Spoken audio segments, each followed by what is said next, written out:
You believe that, but how do you know that's true? What are you using to be justified in believing that that happens? Well, I can't be 100% sure because I'm not just going to decide that something is true, right? Well, you could recognize that the biblical worldview is true by nature of it. Not being true, you couldn't, like, that would make knowledge impossible, right? That could make truth impossible. Right. Understanding truth would be impossible. If I were to take up this epistemology that God, with a capital G, the way that you use the word, revealed himself, male gender, capital H, through the Bible, the one true text, that eliminates billions of other people's experiences with the divine. Ma'am, I encourage you to not have anything to do with this evil place. They murder babies here. If you need help, there are people who want to help you out. Please come talk with me.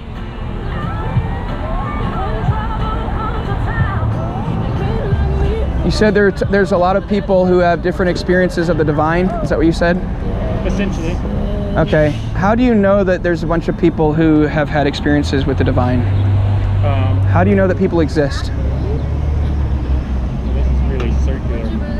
Again, it's through my senses and through my sensual experience of other people's recorded experiences. Okay, so you're putting blind faith in your limited consciousness to believe that people exist. No, I'm not putting blind faith in my limited consciousness. I'm putting limited faith in my limited consciousness. Functional faith in my functional consciousness. Well, it's still blind faith because you're not justified in putting faith in that, right? But I'm not turning a blind eye. That's the difference, is that you are accepting a worldview and you have your eyes closed to certain things that could change that worldview for you. Whereas I have open eyes and I'm looking at all the worldviews and I'm looking at all the data points and I'm always understanding that what I believe right now and what I perceive right now is subject to change based on more information, based on greater insight, based on, as you would say, greater revelation of the divine. So we're both, in order, like right now, we're both putting faith in two different things.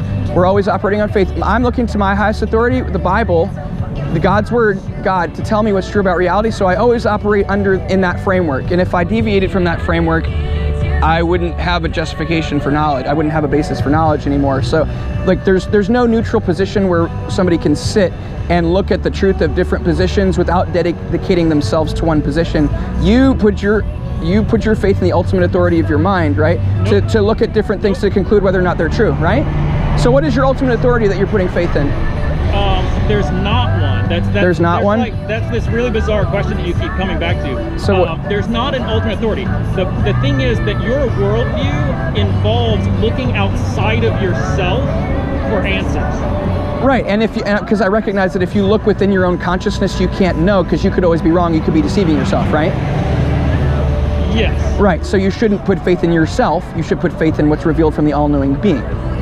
And that's the difference between us. You put your faith in a worldview in which you look to limited consciousness for truth. I put my faith in a worldview in which I look to unlimited consciousness for truth. My worldview justifies beliefs, it provides an epistemological foundation, and yours doesn't. So you shouldn't put faith in that worldview. Yeah, see, your worldview gives you a foundation for your worldview. It's very tail chasing. It's like it requires one thing in order to believe the other. Right, all reasoning is circular. Not all things are circular. When I was in Christian school, my Bible teacher talked about how in order to understand the world as a Christian and to have insight in that way, that I had to have faith. Right. That I had to put my belief in the Bible. You have to have faith to have knowledge. I have to arbitrarily decide that one book is true, even though that book contradicts all these other books who all claim that they're the ultimate truth. Well, you can't know that. I should put my faith in that one book and disregard all the others. Right, because you can't be justified in believing that the other books exist if the Bible isn't true. You can't make any sense. Yes, it does, because you always have to dedicate yourself in faith to a certain position. No, you've dedicated yourself to faith in your mind. No, and you're using that all the time, right? No. So again, here's the thing: is that you are talking to me as if I'm a person who says whatever I see is true, whatever I experience is true. I don't care about other input. I don't have a relationship with God, and it's like that's just the way it is. It's my senses. It's a very reductionist. People would call it scientific, even though it's not exactly, because science is always open to new data. So you're basically, what you're doing right now, it's called a straw man, right? Where you don't actually understand what I believe, and so you're creating an argument that I'm not making, and then you're attacking that argument instead of understanding what I'm saying. Well, I ask you how you know that people exist, and you say through what your senses give you and data points. So I look at your answer to me, and I make sense of your answer, and I see that you're looking to your own consciousness to determine that people exist, right? So you're putting faith in your own consciousness to determine that people exist, correct? No. Okay, You're so really what are you putting your faith in? I'm not. So the words that you are asking me mean different things to me than they do to you. So you ask me a question about what I put faith in, and I give you an answer, but when I tell you, you misinterpret what I'm saying and make it mean something that I don't mean. Okay, can you explain what you mean when you say that you use your perceptions to come to the understanding that humans exist? You believe that humans exist because you trust in your consciousness that perceives them, correct? But I have functional trust in my consciousness. And what does that mean? What does that mean? So, like I said earlier, what you're having trouble understanding, because it's really different than any worldview that you've experienced before, is that it's kind of a functional assumption, right? How is that functional if you could be wrong?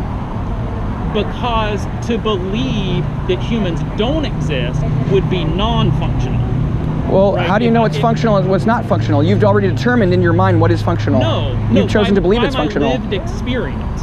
But your experience could be wrong, so therefore it's not functional, But right? what I'm saying is, if I decide that other human beings don't exist, and I'm not going to trust my senses, and so I'm just going to do whatever I want, so I'm just going to walk down the street naked and smoke a joint, then when I go to jail, I'm going to learn in that moment that other humans exist, right? Well, you don't know that they exist. They could be a figment of your imagination. You're trusting in your mind to determine what's functional and what's not functional and what will happen in the future if you do something.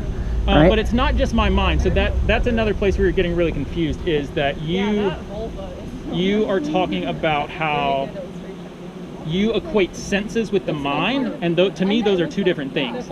That animals have senses, right? I have senses as an animal. I have a mind as a human. So, and those are different things. So I put faith in my senses, which is different than putting faith in my mind. Well, how do you know that senses exist? Through my lived experience. Okay, but what if your experience is wrong? It's only a functional assumption. Okay, but again, it's not functional if you don't know what the true nature of reality is. What is functioning actually? Like what is actually functioning? You're putting faith in the belief that certain things will happen, but you're not justified in believing those things. You're assuming that they will happen. Yes. Okay, so you're not justified. Based on all the data points that I have so far. So I'm making reasonably accurate projections into the future based on the data that I have so far.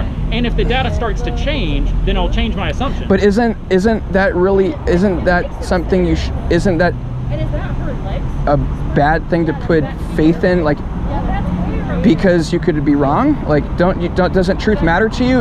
If you're living, like, why don't you care about actually coming to truth instead of just living in this world where you put faith in, you arbitrarily decide to believe certain things about reality. You decide that certain things are true because they're in your senses, but you're arbitrarily deciding that they are true or that they exist, right? I'm not deciding that they're true. I'm not deciding that they exist, and it's not arbitrary. You keep making a straw man and attacking the straw man. But you've decided that certain things are functional and certain things are not, right? So is it true that they're functional? You've decided that it's true that they're functional, right? So you've decided that that's true, right? That is a working understanding that I have. So you've decided that it's true that these certain things are functional. That's why you call them functional, right? That is different. So they're not functional. Hold on. So you are doing the thing again, where I'm saying one thing that doesn't exist in your worldview, and instead of understanding what I'm saying, you're taking it and putting it into a box in your worldview that is not what I mean and not what I'm saying. So what do you mean when you say something is functional? How do you know it's functional? So, you're choosing to believe it's functional, correct? No. Okay, so you believe it's not functional? No, I'm not choosing to believe that it's functional. I am noticing that based on all the data points I have so far, it seems to be functional. So you're saying something seems to be functional. And so I will continue to behave as if it is functional until I start to get different data. Okay, so so that means truth doesn't matter to you. You can't That's come to not the truth. true And so how do you come to truth? Because you can't find truth in that worldview. Because you could always be wrong, right? So why doesn't truth matter to you? Why is this? Oh, it matters to me hugely. Okay, so then how can you come to the truth by putting your faith in a consciousness that could be deceiving you and always wrong? We can get closer and closer to it. Truth with a lowercase t, as far as like, well, really, even that, it's all subjective. Because like, I remember having breakfast this morning, and I remember what I had. But how do I know that I didn't just like get put by aliens into this body and planted with memories, everything led up to here? I don't know. Okay, so you can't know anything in your worldview. You can't know truth in your worldview. No. Yeah. Because you just admitted it. No, you just admitted I'm not going to believe anything 100%. I think it's really unlikely that aliens just pop me into my body. Okay, and you've chosen. I don't have any kind of data points for that. Right, but data points could never exist because data points can't exist in a mind that could be deceiving itself, right? Just because you perceive something doesn't mean it's real, right? Therefore, it could be illusory. And if you don't know what's real and what's not real, anything could be just as likely as anything else, right? Accumulated data points. But they're not data points because they could be deceptions. And if they're deceptions, they're not data points, right? You don't know that they're data points. You're choosing to believe that they're data points, right? And so this is where it comes down to functionality, right? Right, and functionality is irrelevant. Is not truth, right? Functionality is very relevant. Well, no. Very relevant. It is. Hear me out. Because the thing is, it's a functional assumption for me to believe that I have lived my life up to this point, and I had breakfast this morning, and I got dressed, and I drove here. Right? How is that functional? How is that functional? How does that help you function? That helps me function because it helps me believe that the sensation that I have right here is my keys. Yeah. And that those keys will unlock my car, start my car, and then my car will take me home. But how is that functional if you could always be wrong about that? That's functional. But you don't know that that's functional because maybe those aren't keys in your pocket. Maybe it's something else. Okay, then that's not functional, right? But it is functional. No, it's... because here's the thing. I will, as I've said 100 times at this point, I'm going to behave as if it is true. I'm going to take my keys and go to my car and try to unlock it. Yeah. And if it doesn't work, then I have to rethink everything. Well, if that's all illusory, it never worked in the first place. So what's the point? You're putting your faith in limited consciousness and you can't learn truth. That's a bad thing to put faith in. I'm not putting faith in it, and I don't think the truth with its capital T is important. You believe that your keys are going to unlock your car, right? You're putting faith in that, right? You're putting your faith in the keys you're putting your faith in the belief that they exist, right? These words mean different things to us.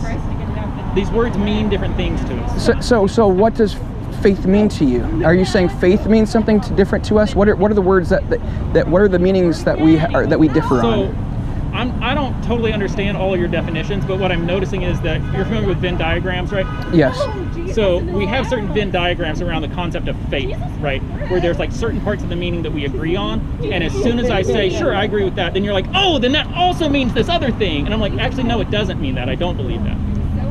So when I say that, I don't understand how you can say that something's functional if you don't actually know what's going on, right? Like, you can't say it's functional for me to pull my keys out of my pocket and believe that my keys exist because I can then go to my car and unlock my car.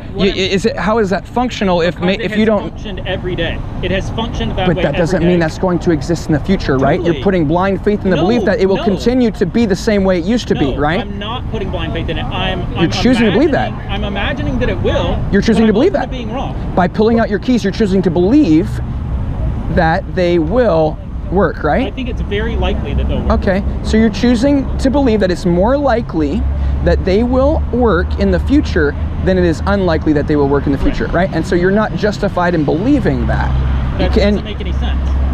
Because just because some things have happened in the past do not mean that it will always be that way in the future, right? Totally. And so you're trusting in limited consciousness that could always be wrong, and that can't justify your beliefs, and you can't come to truth in that worldview. But it's absurd. Coming to truth with a capital T in the way that you've decided is the most important thing in the world doesn't actually matter to me. Okay, it's actually impossible to do it, and I think that the Bible is that true? I think that the Bible is like a security blanket for your consciousness, where you don't have to feel the fear around the fact that we can't actually know anything. Well, do you know that? Do you know that we can't know anything? You're saying self-refuting statements. You're showing the absurdity of your position. You're saying it's not true that we can come to ultimate truth. Is that ultimately true? Or could you be wrong about that? Everything that I'm saying is a functional understanding that is true to the best of my knowledge, based on what I have experienced so far. And all of that could be wrong, and so that's a bad thing to put faith in. See, because you're putting faith in limited consciousness. That's a really bad thing to put faith in. You can't justify beliefs in that worldview. You can't come to knowledge. You can't. I'm not putting faith in it. Yes, you are. You're choosing to believe certain things about reality and you come to conclusions about those things through what is in your consciousness, right? Not what's revealed from Almighty God to tell you what's true about reality and justify your beliefs. You are believing that because of what you experience in your mind, what's the experiences that exist in your mind. It's another. We have another Venn diagram around the word believe, where in your world, to believe something means that it's absolutely true. No, I'm not saying that. I'm saying when you believe something that you're justified in believing in, and that thing is actually true, that's when you know something's true. Justified true belief. You believe something to be true, you're justified in believing it's true, and it's actually true. But how do you know that you're justified in believing that it's true? By the fact that if it wasn't true, I couldn't be justified in believing anything to be true. That is so circular. All reasoning is circular because we always circle back to our basic presuppositions about reality, right? No, you're circling back to your basic presuppositions about reality, right? No. So you don't have presuppositions about reality? Is that what you're saying? No. No? That's also not what I'm saying. What I'm saying is that kind of like the straw man, that's a logical fallacy, right, that you keep engaging in. And circular logic, where we keep circling back to our premises, that's also a logical fallacy. Only in certain circumstances. That's vicious circular reasoning, but there's virtuous circular reasoning. No, virtuous circular reasoning is something that's made up by people who have blind faith in things like the Bible. Well, no, it's recognizing that we're always circling back to something that we put faith in. And so when you have to put faith in something that has all knowledge, the all-knowing being Yahweh, you have to put faith in that in order to be justified in believing anything to be true. So you always got to circle back to your ultimate authority that has all knowledge. Because if you're circling back to your limited consciousness as the ultimate authority, you can never be justified in anything, in knowing things to be true, and you're just in a vicious circle. No, but I'm not going in a circle. That's the whole point, is that you are limited in this circle because you can't travel, because you have this foundational belief that you have to keep circling back to. But by using language right now, you're circling back to it. You're using the word I and circling back to the belief that you are an individual entity, a singular entity, that your consciousness believes belongs to a singular entity. That's why you're calling yourself I. You're saying that I exist, right? So you're already using circular reasoning as you speak. You're doing the Venn diagram thing, where my meaning of the word I and your meaning of the word I overlap. But as soon as I use it, you say, well, you also mean all this other stuff that I don't mean. So what does I mean to you when you say I? Why do you choose to use a singular pronoun?